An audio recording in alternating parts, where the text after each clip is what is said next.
1. Musical declamation of the kind usual in the narrative and dialogue parts of opera and oratorio, sung in the rhythm of ordinary speech with many words on the same note, singing in recitative. 2. The tone or rhythm peculiar to any language, obsolete.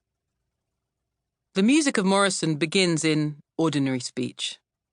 Her ear was acute, and rescuing African-American speech patterns from the debasements of the American mainstream is a defining feature of her early work. In this story, though, the challenge of capturing ordinary speech has been deliberately complicated. For many words are here to be sung on the same note.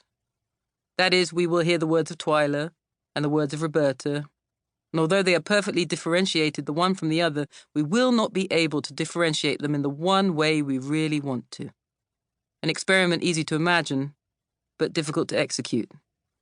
In order to make it work, you'd need to write in such a way that every phrase precisely straddled the line between characteristically black and white American speech, and that's a high-wire act in an eagle-eyed country, ever alert to racial codes, adept at categorization, in which most people feel they can spot a black or white speaker with their eyes closed, precisely because of the tone and rhythm peculiar to their language. And, beyond language, in a racialized system, all manner of things will read as peculiar to one kind of person or another. The food a character eats, the music they like, where they live, how they work, black things, white things, things that are peculiar to our people and peculiar to theirs. But one of the questions of recitatif is precisely what that phrase, peculiar to, really signifies. For we tend to use it variously, not realizing that we do. It can mean that which characterizes, that which belongs exclusively to, that which is an essential quality of. These three are not the same. The first suggests a tendency. The second implies some form of ownership. The third speaks of essences, and therefore of immutable natural laws. In recitatif, these differences prove crucial, as we will see. Much of the mesmerizing power of recitatif lies in that first definition of peculiar to, that which characterizes. As readers, we urgently want to characterize the various characteristics on display. But how? My mother danced all night, and Roberta's was sick. Well, now what kind of mother tends to dance all night? A black one or a white one? And whose mother is more likely to be sick? Is Roberta a blacker name than Twyla, or vice versa?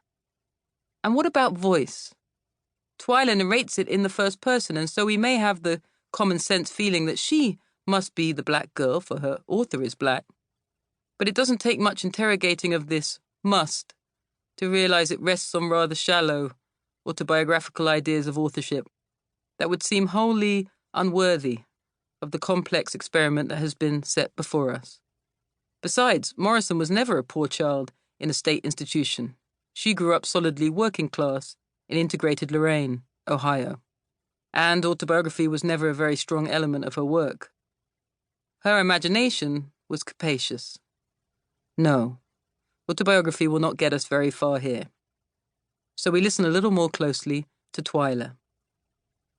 And Mary, that's my mother, she was right.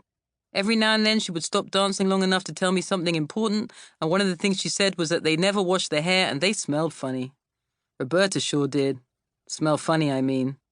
So when the big bozo, nobody ever called her Mrs. Itkin, just like nobody ever said Saint Bonaventure. When she said, Twyla, this is Roberta. Roberta, this is Twyla. Make each other welcome. I said, my mother won't like you putting me in here. The game is afoot. Morrison bypasses any detail that might imply an essential quality of, slyly evades whatever would belong exclusively to one girl or the other, and makes us sit instead in this uncomfortable, double-dealing world of that which characterizes, in which Twyla seems to move in a moment from black to white to black again, depending on the nature of your perception.